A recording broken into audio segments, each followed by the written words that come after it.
talking to y'all about the H-1B program, what the visas are, and whether or not they actually lower wages for Americans. So what is an H-1B visa? An H-1B visa is a visa that is issued to a high-skilled immigrant worker. So these visas are issued to immigrants that are considered the best and the brightest of the immigrant population. They're issued for up to 6 years. This program was initially launched in 1990 during George W. Bush's administration, and it was intended to deal with the labor shortage at the time, as well as help the economy grow some more. For the most part, these H-1B visas are used by high-tech companies in Silicon Valley like Facebook, Microsoft, and Google, as well as higher-level institutions like universities and research institutions. Every year, there's 85,000 H-1B visas that are issued. 65,000 of them go to bachelor's degrees, and 20,000 go to master's degrees or PhDs. Every year, the number of H-1B applications are increasing at a very high rate, and the cap is being reached quicker and quicker every year. With this table, you can see that every year, the labor cap has been reached quicker and quicker every year. You can see that it's been reached within the first 5 days in the last 4 years, which is an immense amount. Now, because it's been reached so quickly, there is a lottery implemented with this program. This lottery is random, and if you get the visa, you get it, and if you don't, you wait another year. Now, most of these H-1B applicants come from all kinds of countries all over the world. I know you can't see it, but most of these applicants come from India. About 70% of them are of Indian origin. 10% of them are Chinese. The other 25% are from countries like South Korea, United Kingdom, Mexico, really all kinds of places in the world, but most of them do consist of Asian countries. This table shows us the top job occupations in of these H-1B visa holders. So the most common one is computer related. 2/3 of these H-1B visas are in computer related positions. The second most common one is architecture, engineering, and surveying, and it's only 8.7%. The other 20% consists in jobs of occupations in education, medicine, mathematics, jobs that really require a bachelor's degree or any kind of advanced degree. So a lot of people criticize that immigration is no good and that there are a lot of setbacks for our economy. There are a lot of good things that can come from it. One of those being through specialization. So with specialization, immigrants give us a lot of economic benefits because they have certain skills that many natives don't have. They give us productivity and efficiency, and they allow natives and foreigners to learn from each other as well. Another thing that a lot of people tend to look past is that immigrants actually overrepresent in STEM fields. STEM fields meaning science, technology, engineering, and math. Actually, 90% of the H-1Bs are in fact in the STEM field work field. It's also proven that there's a higher percentage of immigrants than natives working in the STEM field. Another thing is that immigrants are more likely to start a business than our natives. So they contribute to a lot of innovation and entrepreneurship, which in turn is good for our economy. So with all these benefits to our economy, they all contribute to a positive spillover onto natives. Natives are able to learn, like I said, and immigrants are able to learn from the natives.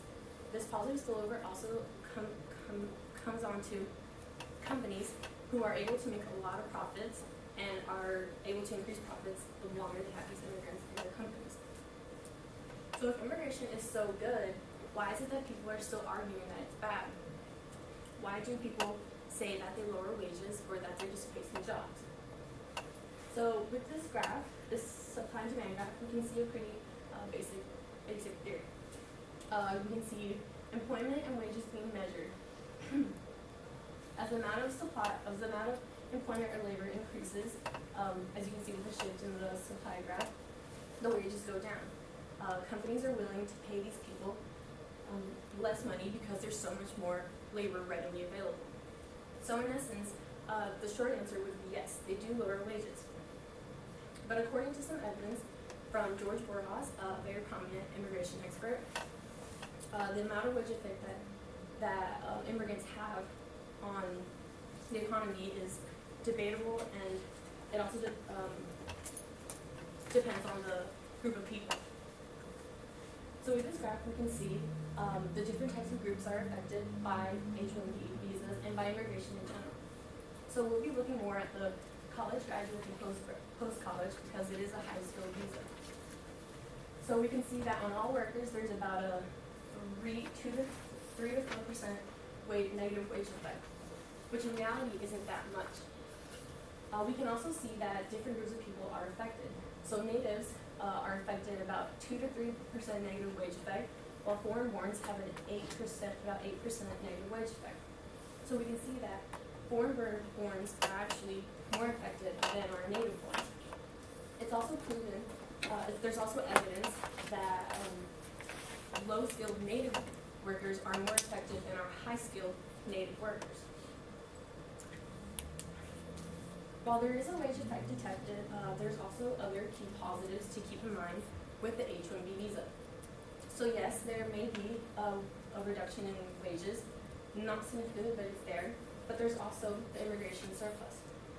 So because of this increase in worker supply, there's an immigration surplus. And as immigrants enter the labor market, they increase the profits for employers because they're able to circulate more money. So people don't see it, but having the surpluses increases the profits. Immigrants increase national earnings by more than it costs to employ them. So according to George Borjas, he estimated that the immigration surplus is about $54 billion. The problem is that this surplus is distributed unevenly and unfairly. So in essence, the H-1B may tend to crowd out jobs and wages for other workers, but studies do find that the crowd out of other workers is associated with similar jobs and similar skills. It suggests that H-1Bs and other workers may be substitutes, but this is because of the way the H-1B program is implemented. So different skills between foreigners and natives can benefit us because that's the reason we have immigrants, because they give us different skills that can benefit us in many ways. Another important thing to keep in mind is that these benefits and this immigration surplus will only arise if wages are reduced because of the immigration surplus, directly because of the immigration surplus. Without it, we wouldn't get the gains from immigration in any way. So the gains from immigration are much larger than the losses from the native workers. So to help redistribute this uneven wealth, there's a lot of possible reforms that can be implemented. One of those being raising the minimum wage requirement. So right now, H-1B visas have a $60,000 minimum wage requirement. Many policymakers are proposing that we double that to about $130,000. Now this would help American workers because companies would look to hire them first before they would look to hire immigrants. This would also help immigrants because there have been cases where immigrants are being exploited for their cheap labor or mistreated or being treated unequally compared to other workers. Another idea would be to tax companies that hire H-1Bs. There are companies that consist mainly of H-1Bs, which is unfair. Companies like Infosys consist mainly of these immigrant workers, which should not be allowed. So again, taxing them would make American companies look to American workers before they look to immigrants. A third possible idea would be to replace the random lottery. So right now, it's random, it's luck of the draw, you get it doesn't matter what kind of merit you have. Putting in a merit base would prioritize the immigrants that contribute most economically, and this would also carry on over to student preference. There are students who studied in the U.S. and got their degrees in the U.S. and struggle to get these H-1B visas when they've invested their time and money here in the U.S. to begin with. So today the H-1B is a very hot topic amongst policymakers, immigrants, student citizens, and also President Trump. So he's been pretty clear on what exactly he wants to do with the H-1B visa. As of now, he stopped expediting H-1B visas for 6 months, which means he's slowing down the process for a lot of H-1B applicants. Now, this can be a problem for the H-1B applicants because they're kind of left in limbo. They don't know if they have a job or not. So, if anything is clear, there will be changes ahead for the H-1B program, and rightfully so if we want to keep growing as an economy. Thank you.